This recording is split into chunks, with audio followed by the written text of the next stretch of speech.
നിന്നിലേക്ക് ഭാഗം 44. ഡാ, നീ ഇവിടെ എവിടെ ഒളിച്ചു നിൽക്കുന്നുണ്ടെന്ന് എനിക്കറിയാം. നീയായിട്ട് സ്വയം ഞങ്ങളുടെ മുന്നിലേക്ക് വന്ന നിന്റെ ജീവൻ ഒരു 2 ദിവസം കൂടി നിനക്ക് ഞാൻ നീട്ടിത്തരാം. അതല്ല, നിന്നെ ഞങ്ങൾ ആരെങ്കിലും കണ്ടുപിടിച്ച പിന്നെ പൊന്നുമോനെ നിന്റെ അവസാനമായിരിക്കും. ശിവയുടെ ദേഷ്യത്തോടെയുള്ള അലർച്ച അവിടെ മാകെ മുഴങ്ങിക്കേട്ടു. ഗിരീഷ് പുറത്തേക്കിറങ്ങി ഓടുന്നത് കണ്ട് അവനെ പിടിക്കാൻ വന്ന ശിവയും മറ്റുള്ളവരും മുറ്റത്തേക്കിറങ്ങി അവനെ തിരയുകയാണ്. ചുറ്റും കാടിന് നടുവിലായിട്ടുള്ള ഒരു താവളമായതുകൊണ്ട് തന്നെ ഗിരീഷിനെ അവിടെ നിന്നും കണ്ടുപിടിക്കുക എന്നത് ബുദ്ധിമുട്ടുള്ള കാര്യം തന്നെയായിരുന്നു. ശിവയുടെ കണ്ണുകൾ ആ ഇരുട്ടിലും ഗിരീഷിനെ തേടി. പക്ഷേ ഒരു ചെറിയ കുറ്റിക്കാട്ടിനുള്ളിൽ പതുങ്ങി നിൽക്കുന്ന ഗിരീഷ് ശിവയുടെയും മറ്റുള്ളവരുടെയും നീക്കങ്ങൾ പേടിയോടെ നിരീക്ഷിക്കുന്നുണ്ടായിരുന്നു. കാശി, നീ അവിടെ നോക്ക്. അക്കു, വിശ്വ, നിങ്ങൾ അപ്പുറത്തെ ഭാഗത്തും. എന്തായാലും അവൻ അധിക ദൂരമൊന്നും പോവാൻ വഴിയില്ല. ശിവ 3 പേരോടുമായി പറഞ്ഞുകൊണ്ട് അവരെ ഓരോ വഴികളിലേക്കായി തിരയാൻ പറഞ്ഞയച്ചു. ശിവയുടെ കാലുകൾ സൂക്ഷ്മതയോടെ മുന്നോട്ട് ചലിച്ചു. ഗിരീഷിന് പേടികൊണ്ട് ശരീരം വിറച്ചു. ശിവ നടക്കുന്നതിൻ്റെ വലതുഭാഗത്തുള്ള കുറ്റിക്കാട്ടിലാണ് ഗിരീഷ് മറഞ്ഞു നിൽക്കുന്നത്. അവൻ്റെ കാലുകൾ അതിൻ്റെ മുന്നിലേക്ക് വന്നു നിന്നതും ഗിരീഷ് പേടിയോടെ അവനെ നോക്കി. ശിവ അതിനകത്തേക്ക് നോക്കാനായി മുന്നോട്ട് പോയി. ശിവ! പെട്ടെന്ന് വിശ്വ അവനെ പിറകിൽ നിന്നും വിളിച്ചു. എന്താടാ, കിട്ടിയില്ലേ ആ പന്ന മോനെ? ശിവ തിരിഞ്ഞു നോക്കിക്കൊണ്ട് ചോദിച്ചു. ഇല്ലടാ, ഇവിടെ എങ്ങുമില്ല, വിശ്വ പറഞ്ഞു. അക്കുവും അവനെ നോക്കി ഇല്ല എന്ന പോലെ തലയാട്ടി. അവിടെയില്ലട ശിവ, പിന്നെയുമായി എവിടെ പോയി എന്തോ. കാശിയും പല്ല് കടിച്ചുകൊണ്ട് അവന് മുന്നിൽ വന്നു നിന്നു. പോയാലും അവൻ എവിടെ വരെ പോവാനാടാ, നമുക്ക് നോക്കാം. ശിവ മീശ പിരിച്ചു വെച്ചുകൊണ്ട് ദേഷ്യത്തോടെ പറഞ്ഞു. അവൻ്റെ ശബ്ദത്തിൽ നിന്നും അവൻ്റെ ദേഷ്യം എത്രത്തോളമാണെന്ന് ഗിരീഷും മനസ്സിലാക്കുകയായിരുന്നു ആ നിമിഷം. എങ്ങനെ രക്ഷപ്പെടണം, അതുമാത്രമായിരുന്നു അപ്പോൾ അയാളുടെ മനസ്സിലെ ചിന്ത. പേടിയോടെ അയാളുടെ കൈകൾ കാടിൻ കൂട്ടത്തിൽ അമർന്നു. അതൊന്ന് ചെറുതായി ഉലഞ്ഞു. പെട്ടെന്ന് ശിവയുടെ നോട്ടം അങ്ങോട്ട് പോയി. അത് കണ്ട് അയാൾ ഉമിനീർ പോലും ഇറക്കാൻ മറന്ന് ശ്വാസം വിലങ്ങിയതുപോലെ അങ്ങനെ നിന്നു. ശിവയുടെ കാലുകൾ വീണ്ടും അയാൾക്കടുത്തേക്ക് ചലിക്കുന്നത് കണ്ടതും ഗിരീഷ് പെട്ടെന്ന് അവിടെ നിന്നും ഇറങ്ങി മുന്നോട്ടോടി. ഡാ, നിക്കടാ അവിടെ! ശിവ അലറിക്കൊണ്ട് അവന് പുറകെ പാഞ്ഞു. കൂടെ തന്നെ മറ്റവന്മാരും. കുറച്ചു മുന്നോട്ടോടിയപ്പോഴേക്കും ശിവ ഗിരീഷിനെ പുറകിൽ നിന്നും ആഞ്ഞു ചവിട്ടി വീഴ്ത്തി. അയാൾ നിലത്തേക്ക് വീണുകൊണ്ട് അവനെ പേടിയോടെ നോക്കി. അപ്പോഴേക്കും കാശി ദേഷ്യത്തോടെ അവനടുത്തേക്ക് പാഞ്ഞു ചെന്ന് അവനെ എടുത്തുയർത്തി കവിള് നോക്കിയൊന്ന് പൊട്ടിച്ചു. അയാൾ കവിളിൽ പൊത്തിപ്പിടിച്ച് അവനെ പേടിയോടെ നോക്കി. വിശ്വയും അക്കുവും ഗിരീഷിന് മുന്നിലായി വന്നു നിന്നു. വിശ്വ അവൻ്റെ വയറിലേക്ക് ഇടിക്കാൻ കൈ ചുരുട്ടിയതും വിശ്വ! ശിവ വാക്കുകൾ കൊണ്ട് അവനെ തടഞ്ഞു. വിശ്വയും അക്കുവും ഒരു സൈഡിലേക്കായി മാറി നിന്നു. ശിവ അവൻ്റെ മുന്നിലേക്ക് മുണ്ട് മടക്കി കുത്തിക്കൊണ്ട് ഒരു ചിരിയോടെ വന്നു നിന്നു. കാശി ഗിരീഷിൻ്റെ കോളറിൽ പിടിച്ച് അവനെ ശിവയുടെ മുന്നിലേക്ക് തള്ളി. അയാൾ ശിവയുടെ കാൽച്ചുവട്ടിലേക്കാണ് നേരെ പോയി വീണത്. ഗിരീഷ് അവനെ പേടിയോടെ നോക്കി. ഓടുന്നില്ലടാ നീ? ശിവ അവനോട് ക്രൂരമായ പുഞ്ചിരിയോടെ ചോദിച്ചു. ശിവ, ശിവ, എന്നെ ഒന്നും ചെയ്യല്ല ശിവ. ഞാൻ അറിയാതെ എന്നെ വെറുതെ വിടണം. ഞാനിനി നിന്റെ കൺവെട്ടത്ത് പോലും വരില്ല. എന്നെ വെറുതെ ആ! അത്രയും പറഞ്ഞപ്പോഴേക്കും ഗിരീഷ് അവൻ്റെ കാൽച്ചുവട്ടിൽ കിടന്ന് അലറിപ്പോയി. ശിവ ചെരുപ്പിട്ട കാലുകൊണ്ട് അയാളുടെ കയ്യിൽ ചവിട്ടി അരയ്ക്കുകയാണ്. ആ ശിവ, ഒന്നും ചെയ്യല്ലേ എനിക്ക്! അയാളുടെ അലർച്ച അവിടെയാകെ മുഴങ്ങി. കാശിയും വിശ്വയും അക്കുവും ചിരിയോടെ ആ കാഴ്ച നോക്കിക്കണ്ടു. അയാളുടെ അലർച്ച കേൾക്കുന്തോറും ശിവയ്ക്ക് അതൊരു ഉന്മാദം പോലെ തോന്നാൻ തുടങ്ങിയിരുന്നു. അവൻ അയാളുടെ അലർച്ച കേൾക്കാൻ വീണ്ടും അത് തന്നെ ചെയ്തുകൊണ്ടിരുന്നു. ശിവ, വേണ്ട, അയാൾ കരഞ്ഞുകൊണ്ട് മറുകൈയാൽ അവൻ്റെ കാലിൽ പിടിച്ച് കരഞ്ഞുകൊണ്ട് പറഞ്ഞു. ശിവ അയാളുടെ കയ്യിൽ നിന്നും കാല് മാറ്റി അവൻ്റെ കോളറിൽ പിടിച്ച് അവനെ പൊക്കിയെടുത്തു. അയാൾ പേടിയോടെ അവനെ നോക്കി. എന്തിനാടാ നീ കരയുന്നേ? എന്താ, നിനക്ക് വേദനിച്ചോ? അവൻ പരിഹാസത്തോടെ ചോദിച്ചു. അയാൾ പേടിയോടെ അതെ എന്ന് തല ഉലുക്കി. ശിവ ചിരിച്ചു. ആണോ? ഇതൊക്കെ ഒരു വേദനയാണോ എൻ്റെ ചെറിയച്ഛ? അവൻ അയാളെ ഒരു ഈണത്തിൽ വിളിച്ചു. ശിവ. അയാൾ പേടിയോടെ അവനെ നോക്കി. ഇതൊന്നും ഒരു വേദനയേ അല്ലടാ. ഇതിനേക്കാൾ നിന്നെ അനുഭവിപ്പിച്ചിട്ട് ശിവ നിന്നെ ഈ ഭൂമിയിൽ നിന്ന് പരലോകത്തേക്ക് പാർസൽ ചെയ്യൂ, അവൻ ചുവന്ന കണ്ണുകളോടെ പറഞ്ഞു. അയാളുടെ കണ്ണുകൾ നിറഞ്ഞു. പേടി കൊണ്ട് ശരീരം വിറച്ചു. എന്നെ കൊല്ലല്ല ശിവ, അയാൾ കരഞ്ഞുകൊണ്ട് പറഞ്ഞു. അപ്പോ നീ എൻ്റെ സ്ത്രീയെ കൊല്ലാൻ നോക്കിയതോ? അവൻ ചിരിയോടെയാണ് അത് ചോദിച്ചത്. ശിവ, ഞാൻ അത്...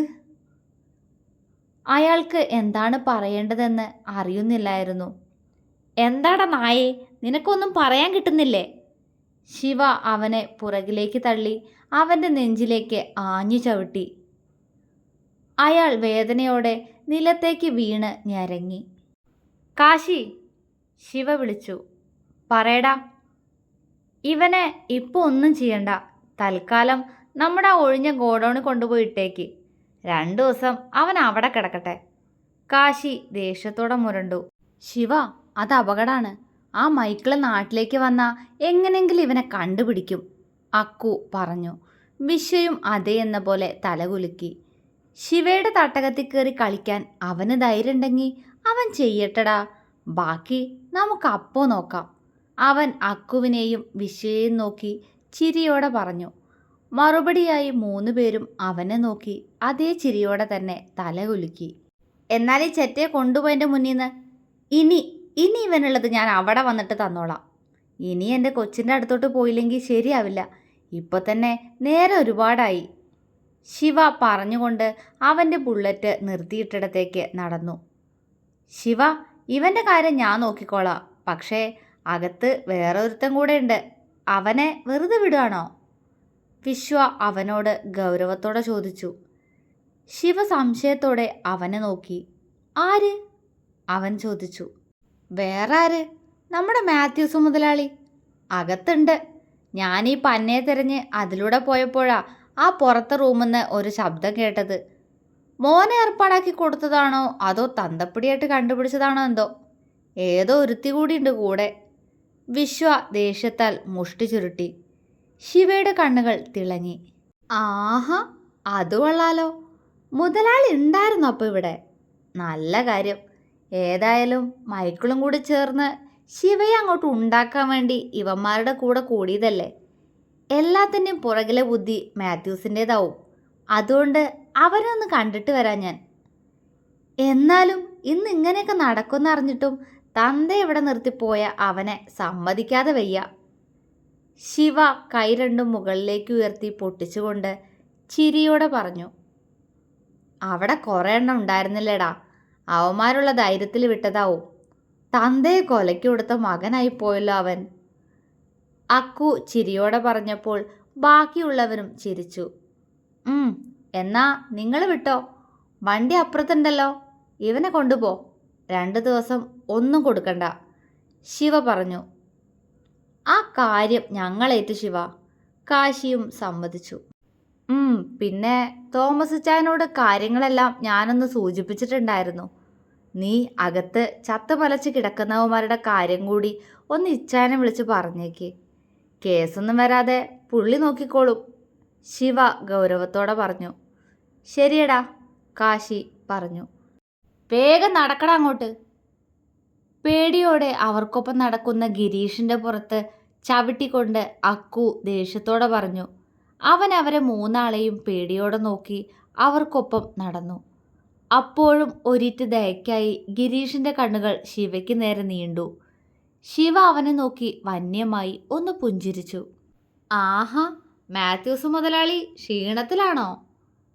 മാത്യൂസിൻ്റെ ചാരി വെച്ച റൂം തള്ളി തുറന്നുകൊണ്ട് അകത്തേക്ക് കയറി ശിവ ചോദിച്ചു.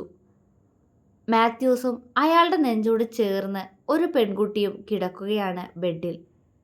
ശിവയുടെ ശബ്ദം കേട്ടതും അയാൾ ഞെട്ടലോടെ പെട്ടെന്ന് ബെഡിൽ നിന്ന് ചാടി എഴുന്നേറ്റുകൊണ്ട് മുണ്ട് നേരെ ഉടുത്തു. ആ പെൺകുട്ടി ബെഡിൽ എഴുന്നേറ്റിരുന്നു. അവളുടെ ശരീരത്തിൽ നിന്നും ബ്ലാങ്കറ്റ് താഴേക്ക് ഊർന്നിറങ്ങി അവളുടെ നഗ്നമായ ശരീരം ശിവയ്ക്കു മുന്നിൽ അനാവൃതമായി. ഛേ! ശിവ അറപ്പോടെ അവളിൽ നിന്നും മുഖം തിരിച്ചു. അവൾ പെട്ടെന്ന് അവളുടെ ശരീരം പൊതിഞ്ഞു പിടിച്ചു. ശവം, തുണി എടുത്തിട്ട് ഇറങ്ങിപ്പോടിമായി. അവൻ പറഞ്ഞു വന്നത് നിർത്തിക്കൊണ്ട് അവളെ നോക്കി പല്ലിരുമ്മി. അവൾ അവനെ പേടിയോടെ നോക്കിക്കൊണ്ട് പുതപ്പെടുത്ത് ദേഹം ചുറ്റി നിലത്തു നിന്നും അവളുടെ വസ്ത്രങ്ങൾ പെറുക്കിയെടുത്ത് പെട്ടെന്ന് ബാത്റൂമിലേക്ക് ഓടിക്കയറി.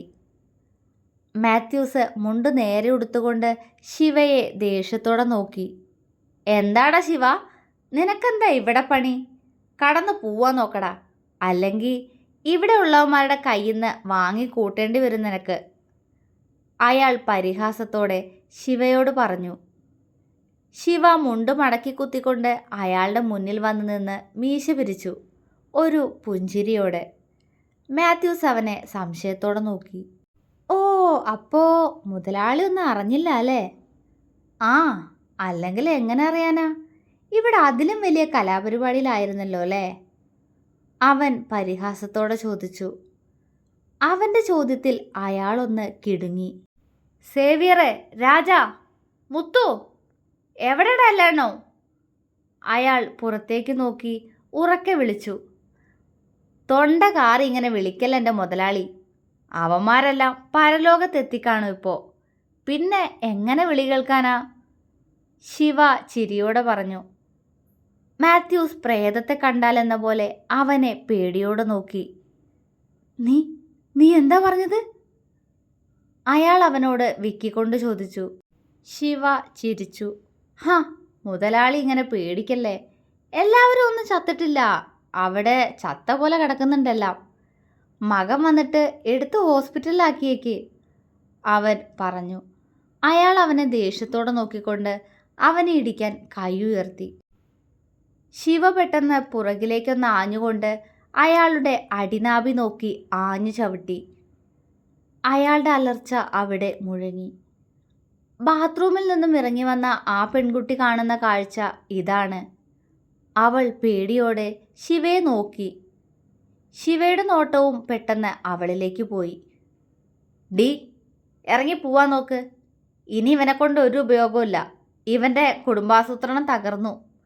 ശിവ അവളോട് പുച്ഛത്തോടെ പറഞ്ഞു. ആ പെൺകുട്ടി പേടിയോടെ തല ഉലുക്കി പെട്ടെന്ന് പുറത്തേക്ക് പാഞ്ഞു. ഇവിടെ കണ്ടത് ഇവിടെ തന്നെ മറന്നിട്ട് വേണം പോവാൻ, അവനൊരു താക്കീതോടെ അവളോട് പറഞ്ഞു. അവൾ തല കുലുക്കിക്കൊണ്ട് പെട്ടെന്ന് അവിടെ നിന്നും ഓടിപ്പോയി. മാത്യൂസ് അടിവയറ് പൊത്തിപ്പിടിച്ച് നിലത്തേക്ക് കൂനിയിരുന്നു. ശിവ ചിരിയോടെ അയാൾക്ക് മുന്നിൽ മുട്ടുകുത്തിയിരുന്നു. അയ്യോ, എന്തു പറ്റി മുതലാളി? വേദനയുണ്ടോ? അവൻ പുച്ഛത്തോടെ ചോദിച്ചു. ഡാ, നിനക്കെന്നെ അറിയില്ല. അയാൾ വേദന കൊണ്ട് പിടയുമ്പോഴും അവനോട് ദേഷ്യത്തോടെ പറഞ്ഞു. ആഹാ, എന്താ ശൗര്യം, കൊള്ളാം കേട്ടോ മുതലാളി, അവൻ പറഞ്ഞു. ഇപ്പം ചെയ്തതിന് അനുഭവിക്കടാ നീ, അനുഭവിപ്പിക്കും നിന്നെ കൊണ്ട് ഞാൻ, അയാൾ ദേഷ്യത്തോടെ മുരണ്ടു. ഓ, ആയിക്കോട്ടെ, അതെന്താന്ന് വെച്ചാ സമയം പോലെ മുതലാളി അങ്ങോട്ട് ചെയ്യ്. ഇപ്പം അതൊന്നല്ല എൻ്റെ പ്രശ്നം. ഞാൻ കുറച്ചു കാലമായി നിനക്ക് ടോങ്ങി വെക്കാൻ തുടങ്ങിയിട്ട്. അവൻ അതും പറഞ്ഞ് അവിടെ നിന്നും എഴുന്നേറ്റു. മാത്യൂസ് അവനെ പേടിയോടെ നോക്കി. നിനക്ക് ഏതെങ്കിലും പെണ്ണുങ്ങളെ കാണുമ്പോഴേക്കും നിൻ്റെയൊക്കെ മൂക്കും അല്ലട നായേ. ആ ഒരു സുഖത്തിന് വേണ്ടി നീ എത്ര പേരുടെ ജീവൻ എടുത്തടാ? ശിവ അവനോട് ദേഷ്യത്തോടെ അലറി. ശിവ! മാത്യൂസ് അവനെ പേടിയോടെ വിളിച്ചു. ഇനി ഒരു പെണ്ണും നീ കാരണം കരയരുത്. ഇന്നത്തോടെ തീരുവാടാ നിന്റെ സൂക്കേട്. ദേഷ്യത്തോടെ അത്രയും പറഞ്ഞുകൊണ്ട് ശിവ അയാളുടെ അടിവയറ്റിലേക്ക് വീണ്ടും ചവിട്ടി. അയാൾ അലറിക്കരഞ്ഞുകൊണ്ട് ചുരുണ്ടുപോയി. ശിവ കലിയടങ്ങാതെ അയാളെ വലിച്ച് ബെഡിലേക്കിട്ട് ചുമരിൻ്റെ സൈഡിലായി വെച്ചിട്ടുള്ള കമ്പിയെടുത്ത് അയാളുടെ കയ്യിലേക്കും കാലിലേക്കും വീശിയടിച്ചു. അയാളുടെ അലർച്ച അവിടെയാകെ ഉയർന്നു കേട്ടു. ശിവയൊരു ഉന്മാദിയെപ്പോലെ അയാളെ വീണ്ടും അടിച്ചു. അവസാനം അയാളുടെ ശരീരത്തിൽ ഒരിറ്റ് ജീവൻ ബാക്കി വെച്ച് അവൻ അയാളുടെ ചെവിയിലേക്ക് മുഖമടുപ്പിച്ചു. അയാളിൽ നിന്നും ഞരക്കങ്ങൾ മാത്രമേ കേൾക്കാനുള്ളൂ. നിന്റെ മകൻ വന്നിട്ട് പറയടാ നീ, ശിവ വന്നിരുന്നൂന്ന്. നിന്റെ കാമക്കൂത്തിനിടയ്ക്ക് നിന്റെ യന്ത്രം തകർത്തൂന്ന്. ഓ സോറി, മൊത്തത്തിൽ തകർത്തൂന്ന്. അപ്പം ശരി, കാണാം. അവൻ അയാളോട് ചിരിയോടെ പറഞ്ഞുകൊണ്ട് അവിടെ നിന്നും നടന്നു നീങ്ങി. ബോധം മറഞ്ഞുകൊണ്ട് കണ്ണുകൾ അടയുമ്പോഴും മാത്യൂസിൻ്റെ കണ്ണുകളിൽ ശിവയോട് നിറഞ്ഞത് പകയായിരുന്നു. ശിവ ബുള്ളറ്റ് സ്റ്റാർട്ടാക്കുമ്പോഴാണ് അവൻ്റെ ഫോൺ വൈബ്രേറ്റ് ചെയ്തത്. അവൻ സംശയത്തോടെ ഫോൺ എടുത്തു നോക്കി. വിച്ചു കോളിംഗ്. ശിവയുടെ നെറ്റി ചുളിഞ്ഞു. അവൻ സംശയത്തോടെ കോൾ അറ്റൻഡ് ചെയ്ത് ചെവിയിലേക്ക് വെച്ചു. ഹലോ വിച്ചു, എന്താടാ? അവൻ ചോദിച്ചു. മറുപുറത്തു നിന്ന് കേട്ട മറുപടിയിൽ ശിവ ഞെട്ടി. അവൻ പെട്ടെന്ന് വെപ്രാളത്തോടെ ഫോൺ കട്ട് ചെയ്ത് പോക്കറ്റിലേക്കിട്ട് ബുള്ളറ്റ് എടുത്ത് മുന്നോട്ട് കുതിച്ചു. അപ്പോഴും തൻ്റെ ഉയർന്ന നെഞ്ചിടിപ്പ് അവൻ അറിയുന്നുണ്ടായിരുന്നു. അരുതാത്തതെന്തോ നടക്കാൻ പോകുന്നത് പോലെ. തുടരും.